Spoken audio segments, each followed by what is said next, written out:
Finska, zemlja severne Evrope i severnih mora, hladne klime i lepe prirode. Zemlja koja je 4 puta po površini veća od Srbije i približnog broja stanovnika. Finska je zemlja i srećnih ljudi. Naši ljudi odlaze iz Srbije tražeći sreću. Da li nalaze sreću i u Finskoj? Ovo je Agrarijan podcast, a ja sam Živa Žebeljan.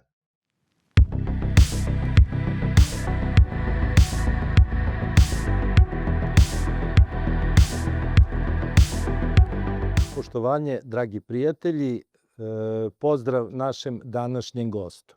Današnji gost je Dragana Živanov, naše gore list,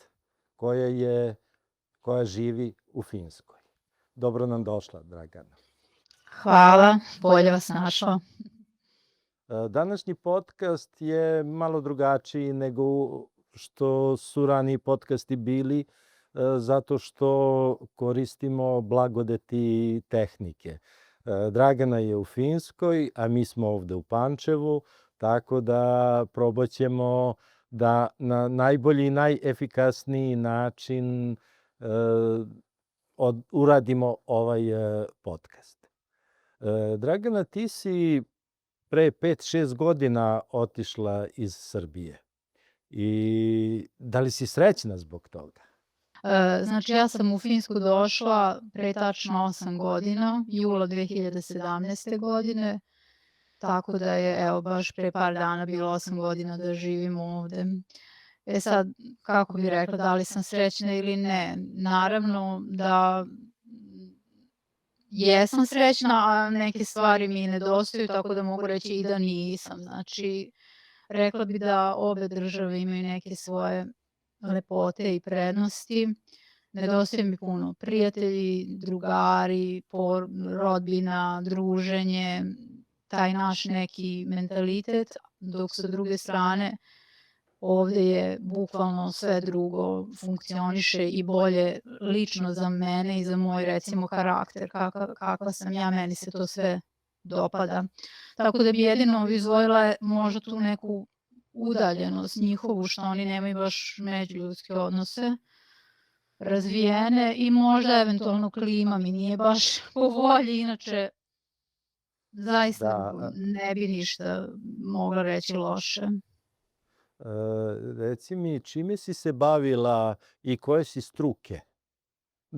Čime si se bavila u Srbiji dok si bila? Ja sam inženjer hemijske tehnologije, ali sam igrom slučaja radila, znači, bukvalno ceo život u prehrambenoj industriji, zato što sam živela u Žitištu, tamo je bila čuvena u to vreme kompanija Agroživ i ja sam radila više od 10 godina u kompaniji Agroživ. Radila sam u kontroli kvaliteta i radila sam kao HACCP sistem administrator i na uvođenju raznih standarda bezbednosti hrane i kontroli. Znači, to sam radila dok sam živjela u Srbiji, a i ovde sam, eto, igrom slučajeva isto nastavila neku karijeru, da kažem, u prehrambenoj industriji. Znači, nekako, iako sam, ajde da kažem, hemičarka, više sam vezana nekako svojim poslom kroz bukvalno ceo život za taj neki prehrambeni sektor. Pa tako da mogu reći da radim neki kao hemičar u prehrambenom sektoru, tako da su mi dosta ispreplitane te dve oblasti. Ali ja se odlično snalazim u njima, mislim da mi čak hemija mnogo daje prednosti za posao koji trenutno, recimo, obavljam. Znači, ti praktično radiš isti posao koji si radila i u Srbiji. Nije bilo nikakvih prepreka za priznavanje diplome, tvog znanja i uopšte uključivanja u sistem koji je u Finskoj. Pa ja ne radim isti posao, znači ja sam u Srbiji radila kao kontrolor kvaliteta, a ovde radim kao inženjer razvoja novog proizvoda. Znači, ja radim posao sa mojom, da kažem, sa visokom stručnom spremnom, ali to su dve sasvim, da kažem, različite, kako kažem, oblasti. Znači, jedino što je zajedničko da je kako kažem, da je priznata diploma. Znači ja kad sam došla ovde u Finsku, kada sam se prijavljivala na biro, znači oni kad su videli moje podatke, šta sam ja završila, gde sam radila, koliko dugo sam radila, obuke koje sam prošla, sertifikate koje imam, još dok sam radila u Agroži u sektoru bezbednosti i kvaliteta. Oni su bili oduševljeni i smatrali su, što se njih tiče, da bi ja trebala odmah da dobijem posao, jer po njima sam ja bila kvalitetan kandidat. Međutim, ja nisam imala nikakvo znanje finskog jezika i tako da to nije dolazilo u obzir. Znači morala sam da se prvo osposobim da naučim jezik da bi mogla da se zaposlim. Ali rekla bi da recimo ja jesam završila školu dobru i bila sam dosta dobar student, imala sam odličan prosek i preko 8, oko 8,5. Za mene je to dobar prosek, ali i recimo i u Srbiji i u Finskoj ono što je zajedničko je da sam ja kretala od bukvalno nekih nisko kvalifikovanih poslova. Znači nikad nisam se zaposlila na radno mesto odmah. Znači i u Agroživu sam krenula od proizvodnje, bukvalno od pakera, od pakovanja pilića, a i ovde kad sam došla sam se krenula isto od proizvodnje, od fizičkih poslova, ali sam nekako vremenom, kako da kažem, igrom okolnosti se desilo tako da dobijem i prilike, da mi pruže neke šanse i onda sam ja imala prilike da se dokažem ko sam i šta sam. To je možda sam jedna od retkih koja je, kako da kažem, bez obzira na stepen obrazovanja i na neke te interne škole koje sam prolazila, uvijek sam prihvatala da radim bilo šta. Nisam nikad čekala da mi padne posao u struci s neba, nego sam bukvalno, ne stidim se nikakvog posla. Možda zato i dospem negde gde treba, zato što krećem od bukvalno nule i tako nekako sama gradim svoj put. Koliko ti je vremena trebalo da ovladaš finskim jezikom? Pa, ne znam, meni dosta kažu ljudi da je to relativno brzo, da sam ja relativno brzo savladala. Ja ne znam kako drugi. Recimo, moji učitelji su bili baš dosta zadovoljni. Ja sam za nekih možda 3 godine od kad sam došla u Finsku već bila dobila i državljanstvo i položen nivo jezika koji je bio potreban, to je kao srednji nivo i zaposlenje za stalno. Tako da mislim da sam relativno brzo, čak sam dobila, kada sam učila jezik, imala sam jednu grupu ovde u mestu gde ja živim i onda su me prebacili u jedno drugo mesto gde su napredniji studenti, gde su napredniji ti đaci koji su dolazili iz cele Finske. Ja sam, eto, da se možda pohvalim, možda i treba ili ne treba, ali i tamo sam bila proglašena za najboljeg studenta stranog jezika, pošto su oni imali te neke različite sektore. Tako da mogu reći da sam brzo naučila, ali to je meni, zato što je meni bilo potrebno. Znači Ti si već dugo u Finskoj, relativno dugo, i možeš da nam kažeš kakva je finska zemlja? Kakva je klima, kako je uređena, kakvi su odnosi u samoj toj zemlji? Ima li puno stranaca? Pa, Finska je jedna zemlja koja je, ja ne znam, to je zaista kompleksno pitanje koje bi mogla jako dugo da pričam i mislim da sad to nemamo baš vremena. Znači, ono što mogu reći da su oni jedna zemlja koja je izuzetno narod, koji izuzetno ceni sebe, poštuje svoju zemlju, znači meni se jako, jako dopada odnos prema svojoj zemlji. Znači, to je meni toliko, ja sam bukvalno primetila da se moj odnos prema Srbiji, prema mojoj rodnoj grudi promenio od kad sam ja došla ovde i to je zaista istina. Znači, ja sam dok sam živjela tamo imala, ajde da kažem, slično mišljenje, verovatno kao i većina, ali kad sam došla ovde, kad sam videla kako oni vole, sa kojim onim žarom brane, vole, oni imaju nešto što se u njihovom, karakteru zove sisu. To je kao neki ponos, inat, ljubav, istrajnost. Znači oni vole svoju klimu, vole svoj mrak, vole svoju depresiju. Oni vole svoje loše stvari. Jako cene. Znači sve što je... Ja ne znam kako da objasnim. Meni se to jako recimo dopada. To je nešto što izuzetno poštujem kod njih. I onda sam ja naučila dosta od toga da u suštini čovek treba da voli i poštuje svoju rodnu grudu, kakva god da je. Znači čak i loše stvari, on jednostavno mora nekako da nauči da ih voli. Isto kao kad imate dete koje nije baš dobro i savršeno, ali morate da ga volite zato što je to logično i podrazumeva se. Bar ja tako mislim, možda i grešim, ali to sam naučila od Finaca. To je nešto što se meni recimo jako dopada kod njih. Eto, to je nešto što bi izdvojila. Recimo, ta neka njihova urođena ljubav prema otadžbini, prema poštovanje neko neverovatno. Skroz suprotni mentalitet od kod nas. Znači, to je meni neverovatno nešto. Ovde recimo da bi jedan stranac uspeo, on mora da ima 20 puta više kvaliteta nego Finac, da bi on bio u istom rangu kao Finac. Dok kod nas, čim dođe neki stranac, pogotovo ako iz neke malo razvijenije zemlje, evropske, ja mislim da on ima mnogo veće šanse nego neki lokalni građanin da uspe. Znači, ne govorim sad ove što dolaze, ajde da kažem, te neke izbjeglice koje narod ne voli, na koje kiva, nego na neke uređenije države. Mislim, znamo svi kako to uglavnom funkcioniše kod nas. Tako da je to nešto što se meni najviše dopada, što bi izdvojila i što mislim da nema ni jedna druga zemlja, baš toliko jako razvijeno. Kako su te primili, s obzirom da si ti stranac i došla iz jedne sasvim druge kulture? Pa, gde, kako su, mislite na poslu ili... Pa uopšte i na poslu i komšiluk i u radnji, na ulici.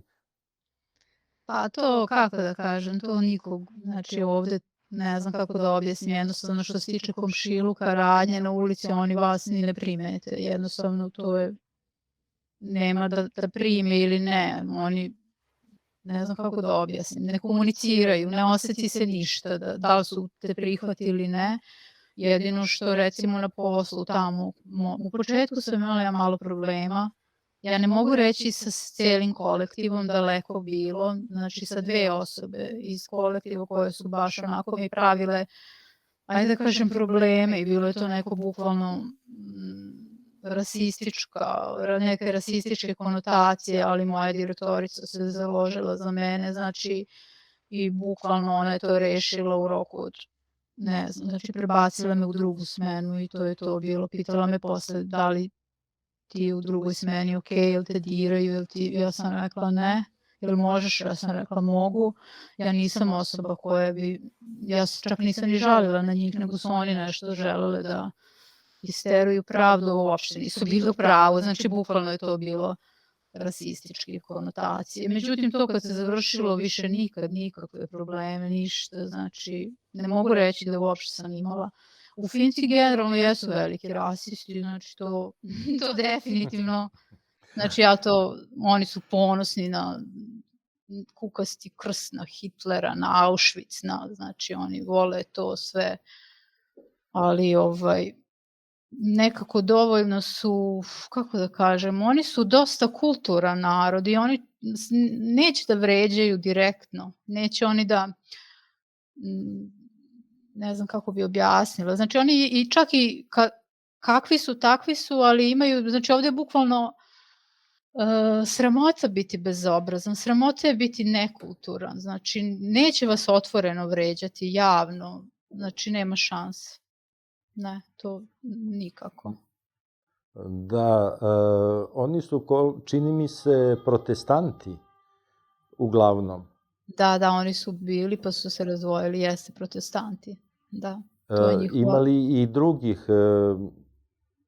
drugih vrsta vera? Pa recimo njihova luterijanska je zvanična priznata i jedina koja je priznata zvanična je hrišćanstvo, to jest ortodoksna crkva. Znači ortodoksna i luterijanstvo su 2, da kažem, zvanične crkve koje su priznate. Ove druge... Jel to znači pravoslavna?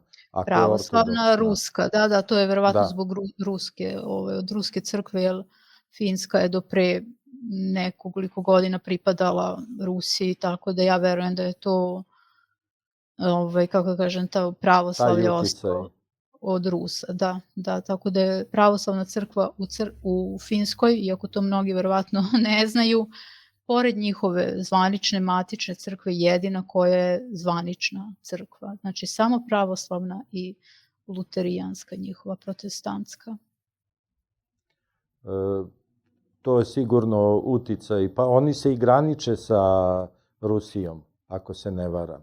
Da, jednim oni se delom. naravno, oni se graniče s Rusijom, Finci su nezavisni tek nešto više od 100 godina, znači 105-6 godina da su nezavisna država, pre toga su pripadali Rusima, znači oni su do pre nekih 100 godina bili pod tom carskom Rusijom, pre toga su pripadali Švedskoj, onda je to u vreme nekih ratova, Rusija je uzela bukvalno deo današnje teritorije Finske i prisvojila je njima, tako da oni su nekako vezani kulturološki za Rusiju, mada oni ne vole, ne znam iz kog razloga, nemaju baš dobre odnose sa Rusima i imaju neki, ja imam osjećaj da oni imaju neki jak kompleks od Rusa, nešto, znači i neki, ne znam kako bi objasnila to. Da, to je već njihov neki odnos. Kakva im je poljoprivreda? Pa poljoprivreda je nepostojeć. Ja mislim da je to baš prava reč, zato što oni nemaju poljoprivredu u tom smislu kao kod nas. Ovde je zemljište stenovito, znači nema obradive zemlje. Znači, oni imaju šume, imaju dosta šuma, drvna industrija razvijena, imaju bobičasto voće, znači to sve što po šumama, što samo jednostavno raste na tom terenu, ali poljoprivreda u smislu kao kod nas, znači te razni usevi, to ne. To je znači, zaista ja mislim da, pošto ja znam kakva je kod nas, tako da u poređenju sa Srbijom mogu reći da bukvalno taj vid poljoprivrede kao kod nas ovde ne postoji. Jednostavno, ja znam baš neki ljudi nekad smo pričali, oni koji znaju za Srbiju i za taj naš region, oni se čude kako mi imamo dobru klimu, dobru zemlju, kako mi ne uspemo ništa nešto, oni ovde na golom kamenu, pa tako, ne znam ja, kao oni kažu da je nama zemlja kao kod vas, da bi nama bio kraj. A šta da kažem, znači ništa ne mogu da kažem, ja znam da je donekle to tako, ali znači nema, jednostavno tlo je stenovito, imaju dosta drvne industrije i to je to. Ja sam baš primetila recimo kad šetam po šumama da to korenje od drveća bukvalno raste po površini. Znači ono čak ni ne može da ide u dubinu, zato što je ta zemlja, tu ima neki mali površinski sloj, neke kao glinane zemlje, to je nekako žuto, ja ne znam kako bi to objasnila. Oni čak nikad nisu ni imali potrese, zemljotrese, zato što je ta zemlja čvrsta i stenovita. Znači jednostavno što se tiče poljoprivrede, ja ne bi znala iskreno da kažem ništa drugo, osim da je kod njih razvijena drvna industrija, da je to jako i to je to. Da, a kako onda obezbeđuju hranu? Odakle dolazi hrana? Pa hranu većinski se radi uvoz iz Evropske unije, a nešto manje proizvodnje, recimo lokalne, to prave se, ali to nisu nikakve velike, kako bi rekla, ja ne znam, jedan veliki gigant, recimo ima lokalni krastavci da dođu u prodaju, ili med neko što proizvodi, znači to su od nekih malih proizvođača, a uglavnom se uvodi, primetila sam da je Poljska dosta jaka, trenutno skoro puno hrane iz Poljske dolazi, iz Španije, to su baš onako, i što je zanimljivo recimo da jabuka iz Poljske kad dođe bude 1 evro, a Finska bude 3-4 evra tu iz komšiluka i ovako vizuelno su mnogo drugačije. Recimo Finska je mala, onako sitna, kao naša ona iz dvorišta recimo, dok su ove iz uvoza kvalitetne jabuke i dosta lepše izgledaju, ali su 4-5 puta jeftinije. Znači to je meni baš bilo onako interesantno zašto je toliko velika Da. razlika u ceni kada je to došlo iz daleka. Da. A da li onda Finci kupuju svoju jabuku ako je uvozna mnogo jeftinija? Pa mislim da neki kupuju, ali većina kupuje što je jeftinije. To je, znači, definitivno. Ima neki ljudi koji drže to da kupuju domaće i ni to ne mogu baš, kako da kažem, svi da priušte i ovde su došla vremena da ljudi samo gledaju cenu i da uzimaju ono što je jeftinije. Tako da mogu reći da ne baš, da ne većinsko stanovništvo, pojedini, ali većina kupuje na osnovu cene. Da li ima GMO proizvoda u Finskoj? I kako je to, ako ima, kako je to označeno? Da li može da običan kupac kad uđe u prodavnicu da razlikuje različite jedan proizvod, ali da li je GMO ili nije GMO? Pa ja iskreno mislim da nema, da oni ne vole ništa što je modifikovano i da je ovde jako razvijena ta clean label linija, da što čistiji proizvodi se prodaju, kupuju i tako da nisam nikad videla nešto da je da ima, da piše da je od genetski modifikovano. Evo recimo ja radim u mojoj firmi recimo gde radim i sad konkretno za neki proizvod smo nabavljali, bilo nam je potreban sojin izolat i protein sojinog izolata i mi nismo tražili da ne bude genetski modifikovan, mi smo samo tražili da nam odgovara za neki proizvod koji je trebao i da bude visoko proteinski i svi uzorci koji su došli su bili pisalo je da nije genetski modifikovano, iako kažem nije bio naš zahtev u tom smislu da bude posebno, mi smo gledali neke druge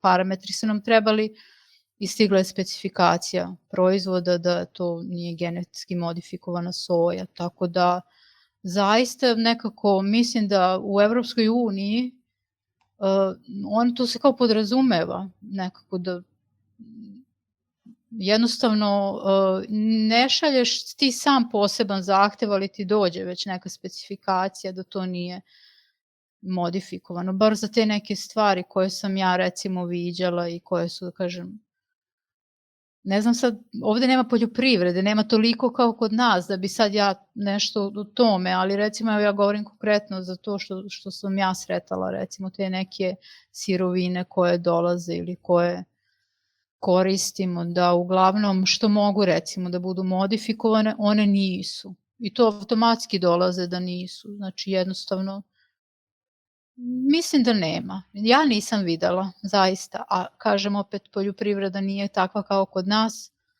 Ne znam sad, recimo, ako neko uzgaja kukuruze ili to, kako to stoji, zaista ne bi da se petljam, ali kao što kažem, ovde ni nema. Nema tog uzgoja tako da nešto... Da. Ima li proizvoda iz Srbije u Finskoj? Pa ima. Ja sam recimo, svaki put kad sam kupila malinu, to je bila iz Srbije. Ja sam baš oduševljena. Znači, malina zamrznuta recimo kad se uzme u marketu, iako je to upakovano u finsku ambalažu, njihova robna marka. Onako videla sam na dnu da piše zemlja porekla Srbija i baš sam bila onako oduševljena. Tako da mislim da je 90% maline ovde što se prodaje iz Srbije. Nalazila sam i neke druge proizvode, ali mislim da je to više onako bukvalno povremeno dostavljeno. To su, ajde kažem, neki, sad lupam gluposti, u Lidlu neke domaćica ili nešto tako, ali to bude, znači ono bukvalno kad Lidl organizuje neku kampanju pa doveze iz Kuljanke, iz Hrvatske, iz Srbije proizvode, ali malina mislim da je bukvalno oni verovatno uvoze rinfuzno i onda pakuju ovde, jer je to ambalaža od Pirke, Ray-Ban, njihovih robnih marki, znači tekst je na finskom, tako da verovatno ko ne gleda i to ni ne zna da je to naša malina iz Srbije. Ja znam zato što sam ja videla, ja to volim da pogotovo možda zato što znam da imamo maline, pa sam videla i onda sam baš obraćala pažnju da li je i 90% slučajeva kada sam uzimala malinu, malina je bila iz Srbije, ali upakovana u finsku ambalažu i pod njihovom robnom markom. Što znači da je rinfuz, a onda tamo pakovano. Možda bi Ja se verujem. povećala i veća cena da je to zapakovano ovde, bez obzira što bi pisalo na finskom, ali bi bilo pod nekom našom markom. Da, verovatno tako, da. Šta bi mogla Srbija još da izveze osim malina u Finsku? Možda bi to bila, eto, poruka našim proizvođačima da se okreću i prema tom tržištu.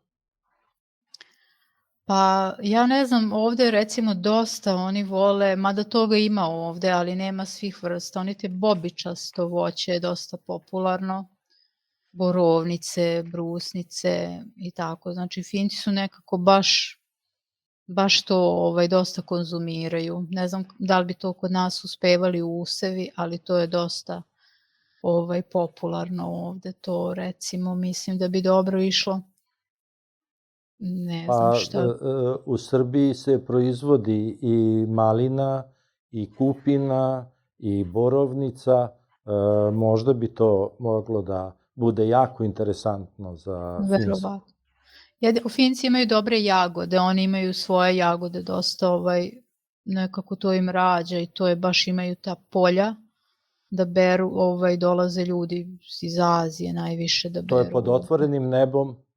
Da, to su ta polja jagoda i dolaze, da, sezonski radnici da beru i to ne bi trebalo, ali to sam zaboravila reći, recimo, iako nemaju poljoprivredu, ali jagoda ima recimo dosta i to kad dođe sezona bere se i prodaje se i imaju te domaće jagode i dosta su, ima recimo i po šumama tih divljih, ali ove njihove su baš onako, vidi se da su uzgajane i onda može da se ode recimo na te plantaže. Ja tačno ne znam gde ima, ali moj komšija recimo išao i onda možeš da nabereš bukvalno svežu jagodu u kantu i da kupiš bukvalno sa plantaže.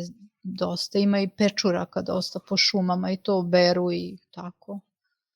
Ali mislim da bi možda za naše podneblje bilo dobra te recimo bobičasto voće, oni to jako vole, jako neko ovde popularno. Recimo višnje, trešnje, to ništa, to šljive. Ja nisam videla nikad šljivu, onu kao kod nas, znači. Što je zanimljivo ovde recimo smokva, ovde recimo kilogram smokve košta po 30 €. Jako je skupa, ekstremno, oni to maltene nikad nisu ni jeli, ja nekad kad kažem da ja imam kuću u dvorištu smokve, ne znam šta ću s njima. Znači nekako neke vrste voća koje su nama dostupne u dvorištu, u bašti, ovde su živi luksuzi, znači ljudi ih nikad ni ne jedu, maltene da nisu ni probali, zato što je preskupo. Znači, Ne jedu zbog cene ili ne jedu zato što prosto jedu nešto drugo? Pa recimo ako sad oni nisu imali ovde prilike da im raste smokva i kada im dođe neka smokva iz Španije i košta 30 €, naravno da niko neće da da te pare za to. Razumete, oni to, ne znam, znači tako ima dosta. Naprimjer, ja sam kupila neki dan neke šljive, mislila sam da probam to nisu, ne znam odakle su uvezene, ali to su bile kao ringlovi kod nas, znači to uopšte nije šljiva nego bukvalno koštica zalepljena, znači to nije šljiva, naša šljiva, na kakvu smo mi navikli, to je neki ringlov koji sam ja jela kao dete malo veći, oni to prodaju kao šljivu. Znači, dosta je drugačije, recimo, oni nemaju višnju i trešnju, ne razlikuju uopšte, to ima jedno ime i to je to. Zato što nema, jednostavno nešto što je kod nas se podrazumeva i normalno je ovde maltene da ne postoji uopšte i onda to nekad, znači dođe, ali oni to što nisu navikli, oni ne kupuju, znači onda to recimo stranci nekako uzmu, na primjer višnje, trešnje pa jedu i tako. Ali oni najviše jedu te bobičaste, to im je popularno i ne znam. Koja je cena malina u prodavnici, u tom manjem pakovanju? Pa recimo u pakovanju od nekih, ajde sad je lupim, može 150-200 grama, znači to je malo. Pakovanje možda košta 2 evra. Tako Da. nekako. Znači, oko 10 evra bi bio kilogram. Pa da, ne znam sad tačno, ja baš mogu i da pogledam, ali mislim da je tako otprilike. 400 grama košta 3 evra, znači ipak je veće Da. pakovanje. Da. 200 grama 2,30, znači A tako, 200 pa grama, tako da. otprilike, da. Da, Dobro sam rekla, da. Kako je u prodavnicama? Da li je rigorozno kao i kod nas za fiskalne račune ili oni imaju neki svoj drugi sistem? Ja ne znam, ljudi moji, evo ja sad stvarno ovo ne znam da li treba da pričam, ali ja ovde u životu nisam videla nikakvu inspekciju nigde. Znači zaista, ovde niko ništa ne kontroliše, a sve se kontroliše. Na koji to način ide i kako to funkcioniše. Recimo u prodavnicama se u većim marketima, znači govorim za velike markete, se podrazumeva da dobiješ račun, to te niko ništa ni ne pita. Kineza oni nemaju, zato što bi to sve te, da kažem, radnje koje bi utajivale, jer ovde je utaja poreza, neplaćanje poreza, zločin nad zločinima. Znači, mislim da više čovek odgovara za to nego da ubije nekoga. Tako da oni ovde nemaju tih, da kažem, nekih marketa, radnji koje bi se neko usudio da ne izdaje te račune.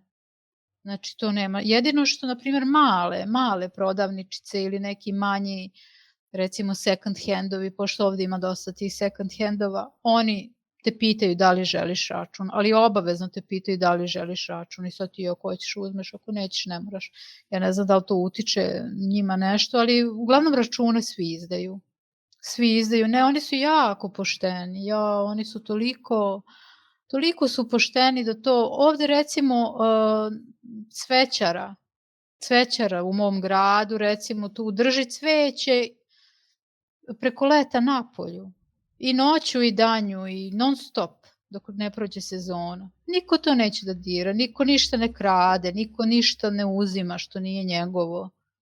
Ne znam, znači oni ako znaju da se izdaje račun, oni će da izdaju račun. Nema šanse da neko to, tako da, ili na poslu, znači oni, kako kažem, oni kad neki uvedu standard ili nešto zacrtaju, to nema šanse da se pogazi. Ne, to mora da se poštuje.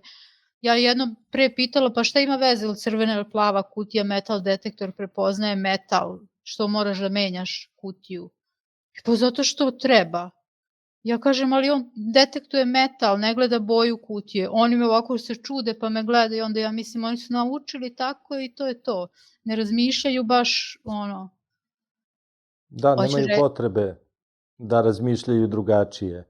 To je zacrtano i to je to. Da, tako, znači jednostavno šta su naučili to i rade i poštuju to sve što im je rečeno. Nemaš, ne je to koliko, da. Postoji interesantna priča, bar ovde kod nas, kaže kad se neko napije, kažu pijan kao Rus, a opet kažu za Ruse da je u Rusiji, kaže kad se Rus napije, kažu pijan kao Finac.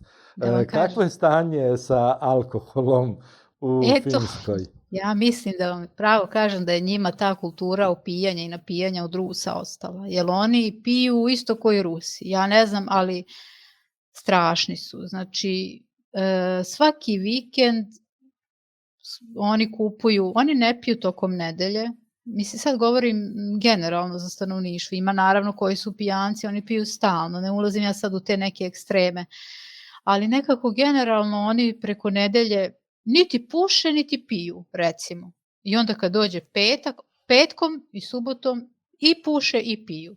I ta 2 dana, tako i deca, recimo dok su mala, ne jedu se slatkiši, kad dođe petak je dan za oni gumene bombone kupuju i onda ovde imaju rinfuzne, bukvalno 10 metara u prodavnici gumenih bombona, ja sam počela da jedem te gumene bombone ovako pod ove stare dane, zato što stvarno su neverovatne koliki izbor ima. Znači oni cele nedelje čak ni deca ne jedu bombone, kad dođe petak, dan bombona, deca dobijaju bombone, odrasli kupuju alkohol i tako, preko nedelje ništa. Imaju te dane, kako da kažem. Tako Znači, da, luksuz je ostavljen za vikend. da, oni to drže i da uživaju tako vikendom.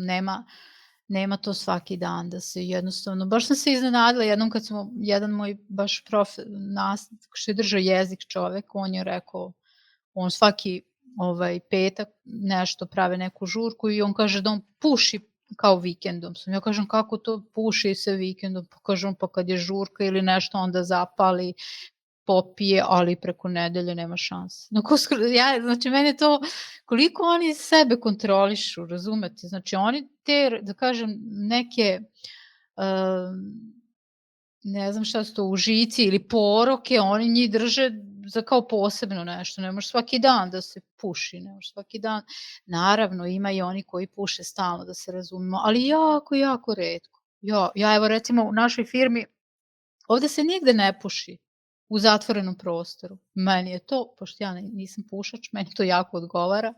Ovde vi kada živite u zgradi ne možete da pušite u stanu. Znači ne, mora da se izađe na terasu.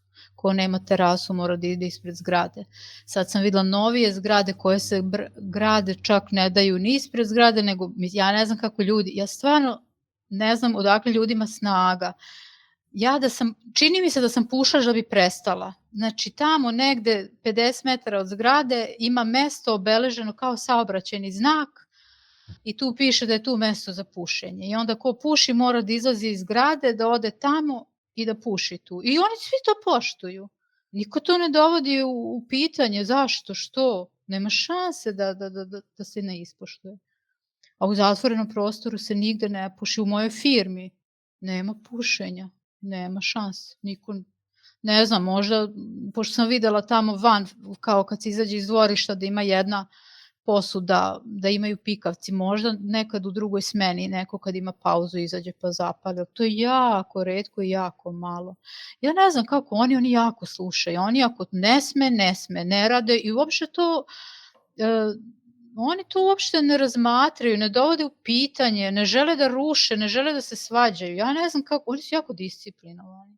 Jako su disciplinovani. Jako, to prosto neverovatno. Meni je recimo neverovatno.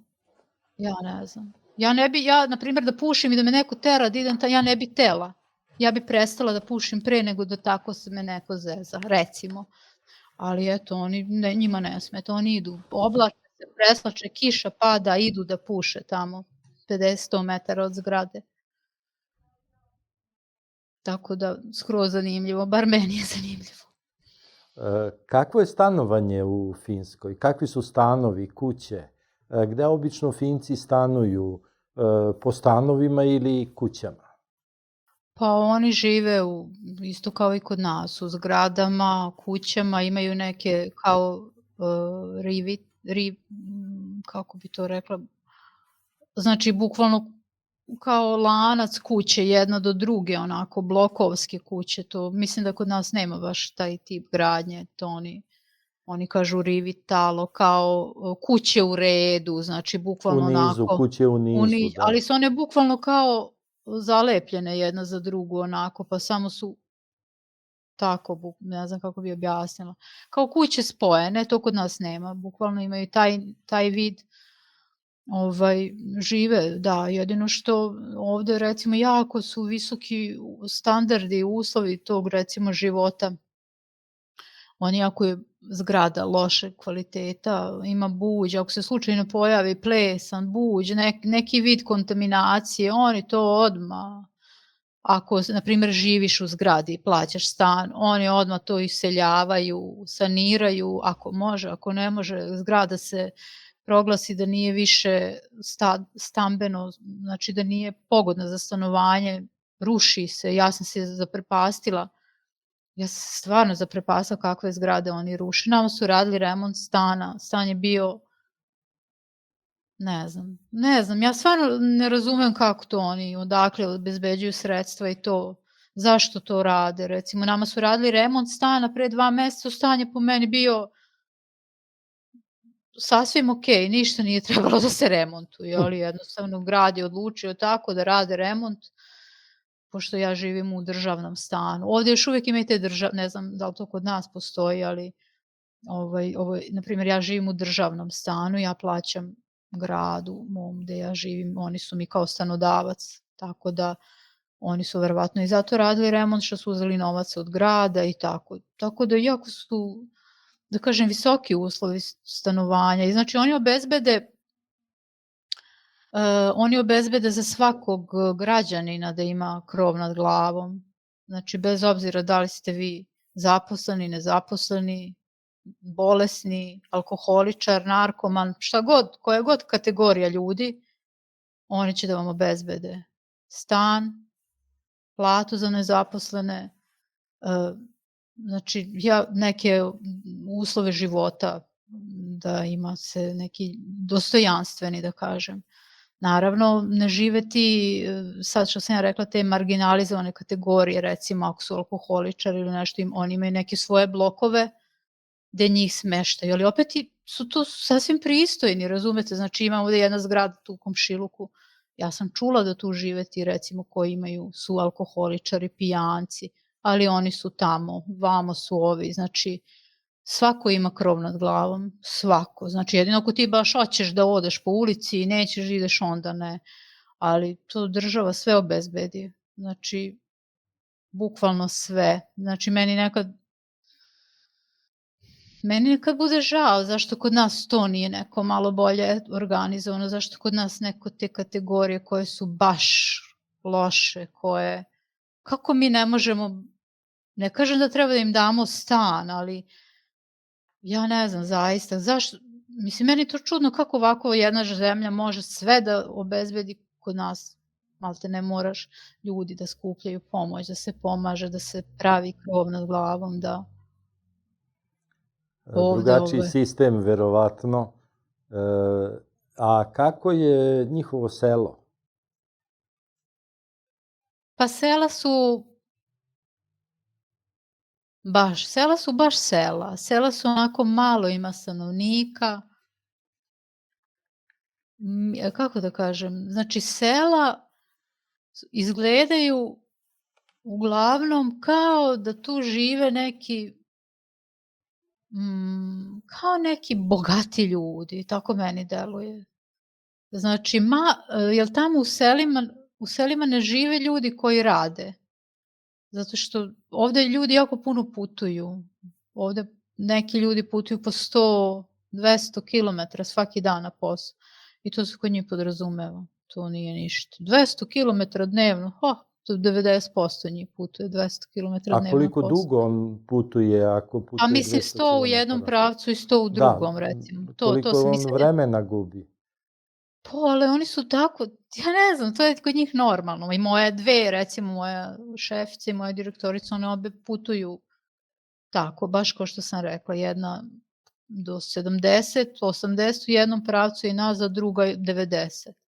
Svaki dan. Oba dve putuju. To je normalno ovde.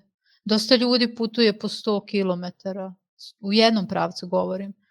To je njima nekako, oni imaju neku kulturu vožnje, oni voze puno kola, putuju, ne znam, tako da neka, eto recimo jednom ta moja Sari, direktor, ona živi na selu daleko, ali ona putuje na posao.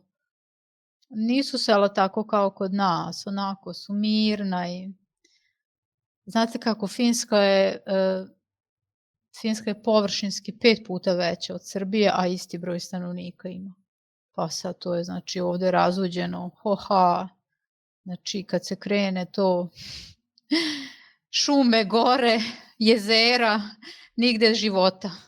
Dole na jugu malo više naseljeno i centralna Finska nešto, gore na severu slabije. To je to, znači, dosta se ljudi gube po šumama. Ja sam jednom išla, se skoro zalutala, sad ne znam više ni da idem. kad beru, odu da beru te borovnice, brusnice, baš skoro svake godine bude u vestima da se neko izgubio, pogubio i tako, da onda obaveštavaju obavezno nositi telefon, pa daju instrukcije šta i kako. Hoću reći koliko je ogromna zemlja, koliko je to. Oni žive u skladu s prirodom, oni su okrenuti prirodi, oni, ne znam, skroz su, ova zemlja je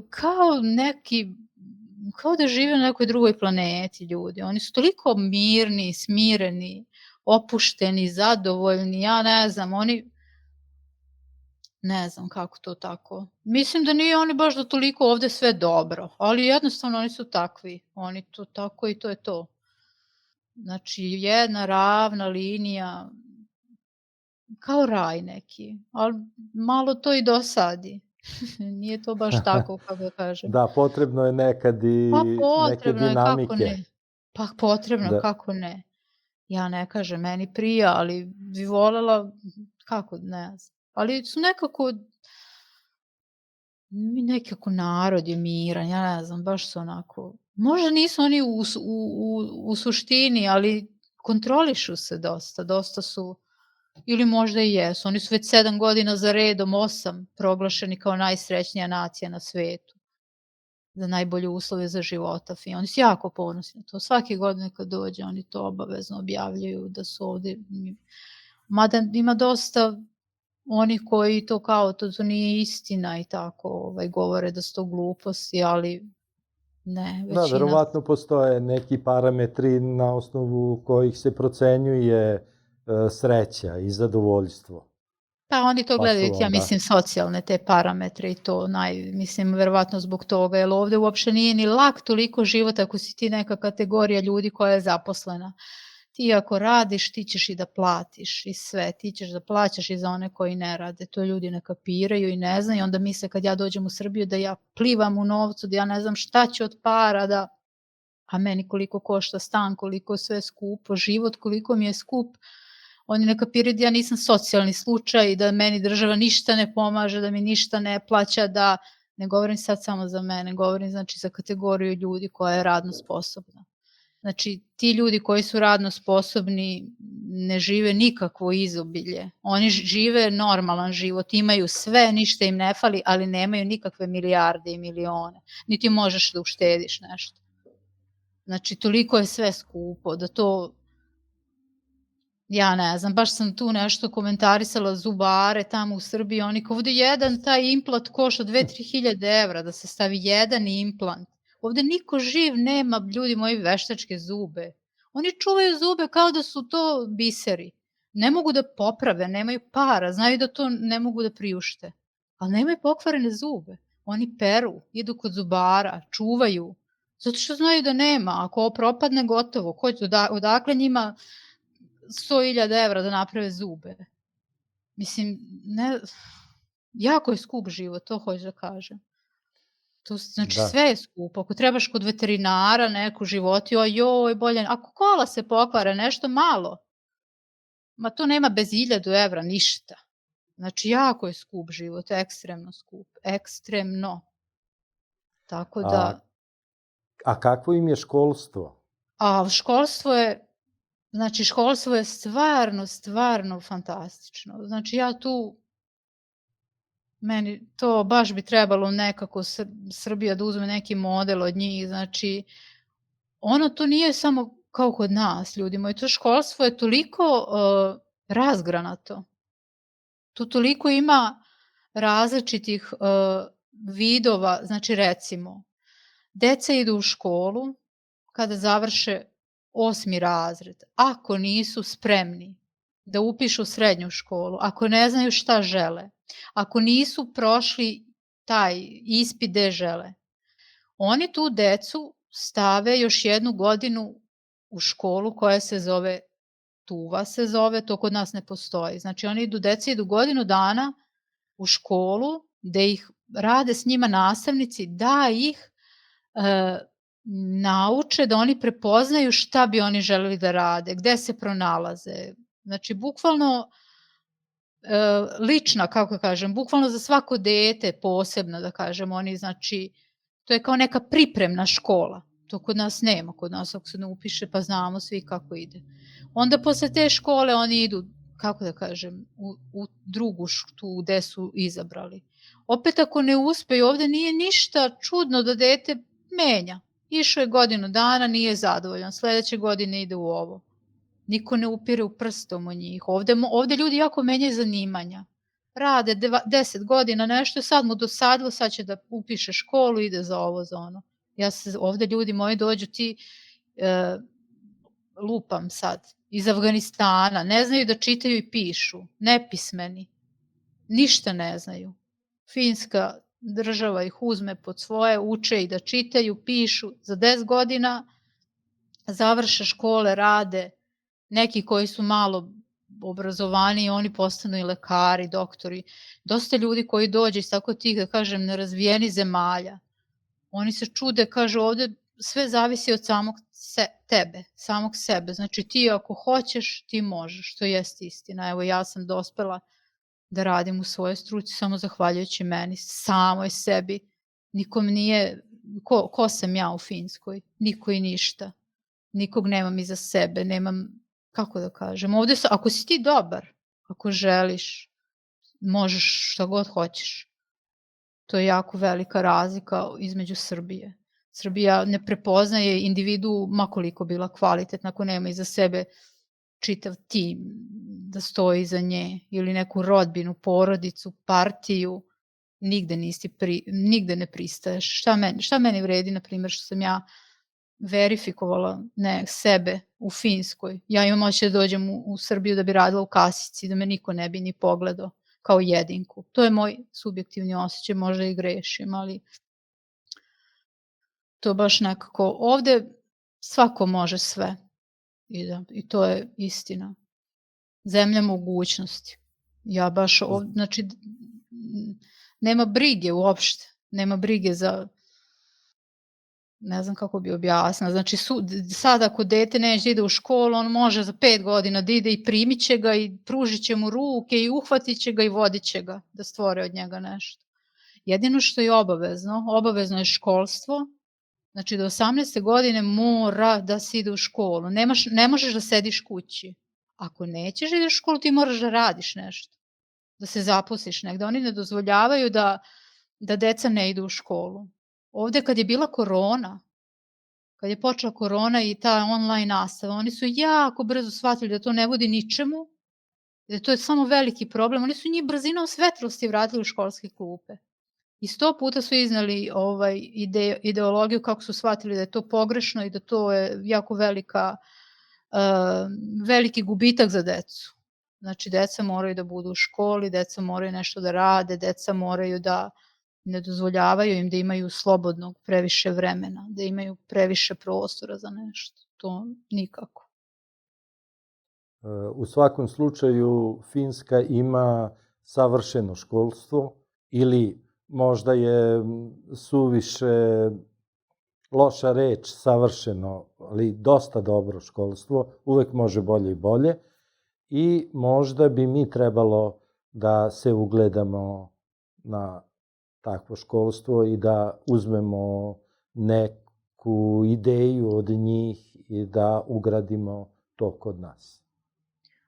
Definitivno. Recimo, ono što se meni još dopada, da ovde u Finskoj u osnovnoj školi oni decu uče primarnoj kulturi, vaspitanju, ponašanju, zanatima, domaćinstvu. Znači, oni u školi imaju učionicu koja je kao 5 učionica i koja je opremljena kuhinskim elementima, kao velika kuhinja, kao restoran u nekom hotelu, ne znam. I deca imaju domaćinstvo kao obavezni predmet. Ne znam koliko godina, 4-5 godina, možda i kroz cijelu osnovnu školu. Ovde dete kad izađe iz osnovne škole, bilo dečak ili devojčica, on zna da treba oprati sudove, da treba skloniti za sobom, da treba uključiti mašinu. Znači, dete je sposobno da živi samo, mislim dete, tinejdžer, je sposoban da živi sam. Oni ga to u školi nauče, ne nauči ga mama. Nije do mame, nije do tate, nije do porodice, nego do školskog sistema. Kad ti imaš svake nedelje predmet domaćinstva gde učiš kako se sprema ova hrana, kako se sprema ona, kako moraš da radiš sa sudovima, kako moraš da brišeš. Znači oni njih osposobljavaju za život. Isto kako što imaju domaćinstvo i kako ga uče i dečaci i devojčice, imaju i varenje, obradu drveta, metala. Znači oni to ništa ne dele.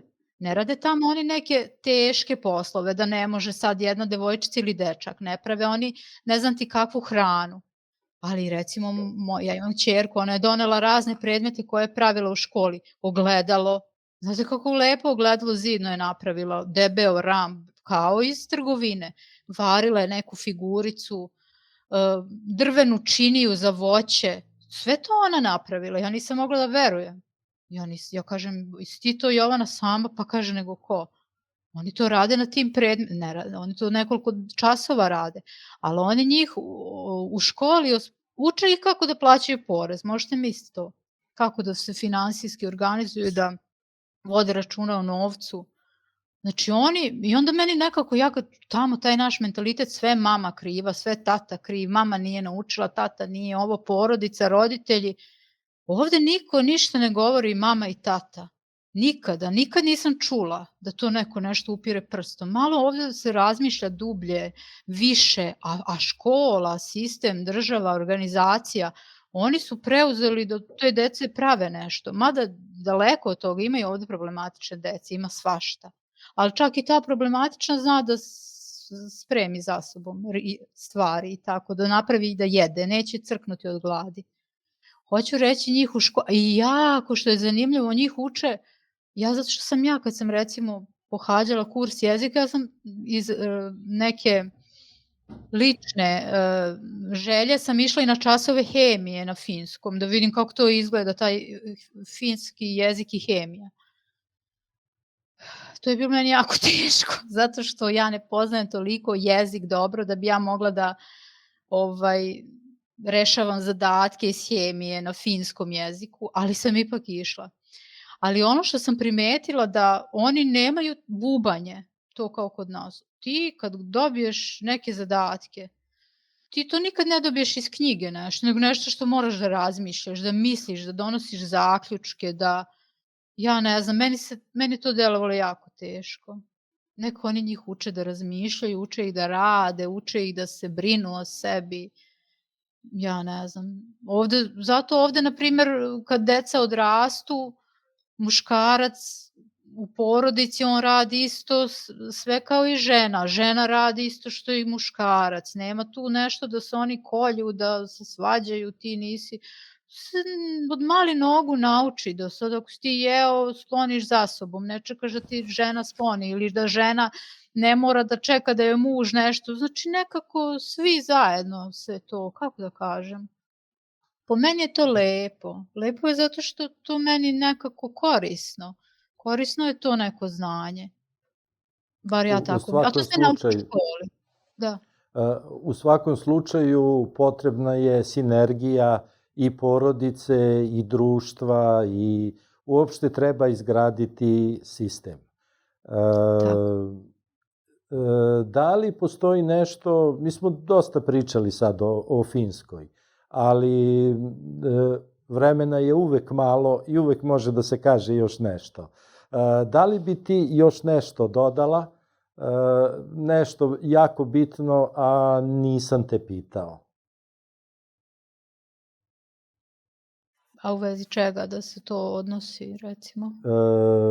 Uopšte o Finskoj, o načinu života, ili smo iscrpeli temu, ono što se kaže, do kraja? Pa ne, da, ja mislim da sam ja pričala dosta, možda sam malo i previše, tako da zaista ne bi ništa dodavala. Samo bi se vratila na ono što sam rekla već i na početku, da svaka država ima svoje i lepe i ružne strane. Ovaj put sam ja iznela ono što je po meni zanimljivo i što je drugačije nego kod nas. Naravno, postoje i ovde neke, ajde da kažem, manje lepe stvari. pogotovo što se tiče socijalnog života. I to je jedino što bi ja dodala, da ne može se ništa baš previše generalizovati, sve ima svoje vrline ili mane. Znači, samo je do nas kako ćemo prihvatiti to, gde se trenutno nalazimo. Znači, sve je do nas. Dragana, hvala ti puno za ovako lepu priču o Finskoj. Današnji gost bila je Dragana Živanov, Naše gore list, koja živi u Finskoj. Ovo je bio Agrarian podcast, a ja sam Živa Žebeljan.